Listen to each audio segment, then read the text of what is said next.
그런 비문증 자체가 단순한 어떤 노화로 인한 변화일 수 있지만 보셨던 것처럼 심각한 합병증의 증상일 수도 있기 때문에. 안녕하십니까, 해안서울안과에서 망막 진료를 담당하고 있는 이주용이라고 합니다. 이 시간에는 제 안과 외래를 방문하는 가장 큰 이유 중에 하나인 비문증에 대해서 말씀을 드리고자 합니다. 환자들이 저의 외래를 찾아와서 비문증이 있다라고 이야기하는 경우에 대개 환자들이 느끼는 증상은 그 원인이 눈 속에 안구를 채우고 있는 유리체라고 하는 구조에서 미세한 부유물이 생기면서 이 망막에 그림자를 띄워서 생기는 그런 현상을 저희가 의학적으로 비문증이라고 표현을 하고 있습니다. 비문증은 되게 환자들이 이야기하기로는 눈앞에 좀 파리 같은 게 좀 떠다닌다라고 이야기를 하는 거 이유 때문에 날파리증이라고 표현하기도 하겠습니다. 이 비문증이 느끼는 증상을 그림으로 표현한 건데요. 이 파란 하늘에 뭔가를 좀 쳐다보려고 할 때 물론 구름도 보이고 다른 주변의 사물들이 보이긴 하겠지만은 이런 사물과 이 눈 사이에 보면 이런 까만 이 선 같은 형태의 점처럼 보이기도 하고 마치 벌레처럼 보이는 이런 양상들이 보이는 증상을 비문증이라고 이야기를 하겠습니다. 비문증의 원인을 보시면 비문증은 아까 말씀드린 것처럼 그 안구 내부를 채우고 있는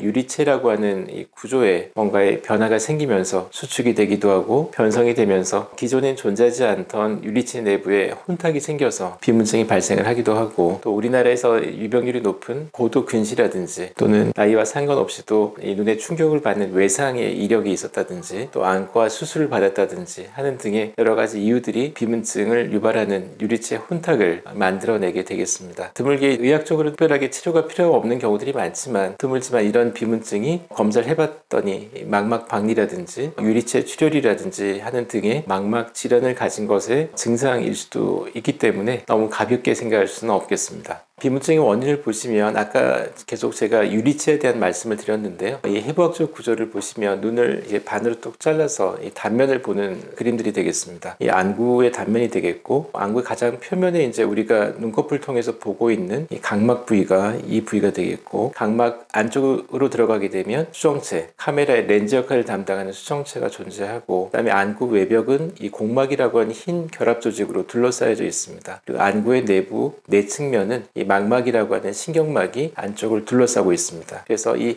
망막과 수정체 뒤 공간, 이 공간을 채우고 있는 구조물을 저희가 유리체라고 하는데, 유리체는 원래 이 젤리처럼 성상을 띠고 있고, 어릴 때 특히 젊을 때는 뭐 특별하게 병적인 요소가 없다면 유리체는 고체보다 가까운 성상을 띠고 있기 때문에 내부에 특별한 혼탁이나 이제 이상이 있는 경우들이 드물지만, 나이가 들어갈수록 이 유리체가 고체의 성상에서 이제 물처럼 변하게 됩니다. 액화된 유리체가 결국은 이제 유리체 혼탁을 만들어내게 되는데, 내부에서 이제 유리체가 액화가 되게 되면 내부를 지지하는 힘이 없어지기 때문에 유리체가 수축을 하면서 이 뒤쪽에 붙어있던 유리체가 앞쪽으로 좀 밀려 나오게 됩니다. 그러면서 망막 쪽에 붙어있던 섬유 조직 일부를 물고 떨어지기도 하고, 또 액화가 된 유리체 자체가 눈 속에 혼탁을 만들어낼 수도 있습니다. 이런 이유로 인해서 기존에 젊을 때는 존재하지 않던 눈 속에 혼탁이 발생했을 때 이런 찌꺼기들이 생기면서 결국은 눈으로 빛이 들어갈 때 이런 혼탁으로 인해서 빛이 차단됨으로써 결국 비문증을 느끼게 된다고 말씀드릴 수 있겠습니다. 아까도 서두에 말씀드렸지만 이런 비문증이 발생을 했을 때 느낄 수 있는 증상은 환자들이 이제 병원을 찾게 됐을 때 호소하는 증상, 대표적인 것들이 실이나 점, 줄 같은 것들이, 벌레 같은 것들이 평소에 보이지 않는 것이 갑자기 보이게 됐다든지, 또는 이런 혼탁 물질들이 이 눈을 따라서 움직일 때마다 조금씩 따라다닌다든지, 특히나 이게 파란 하늘이라든지 흰색의 모니터 화면을 본다든지 하는 등의 이런 밝은 화면에서 눈앞에 떠 있는 것들이 더 뚜렷하게 느껴진다고 이야기하는 경우들이 많습니다. 이런 비문증에 대한 것은 대개 검사를 해보면 망막에 특별한 어떤 병적 요소가 없다 그러면은 특별하게 치료가 없는 경우들이 거의 대부분이 되겠습니다.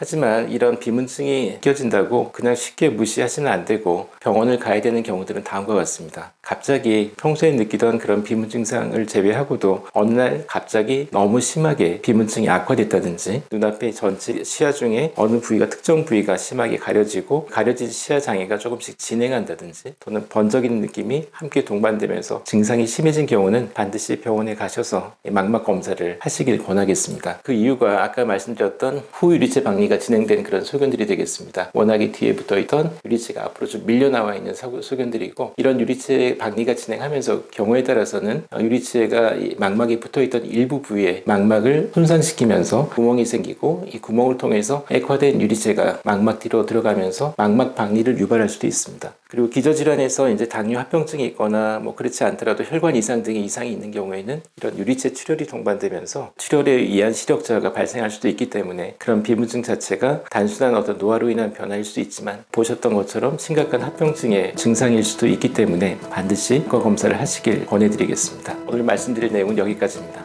감사합니다.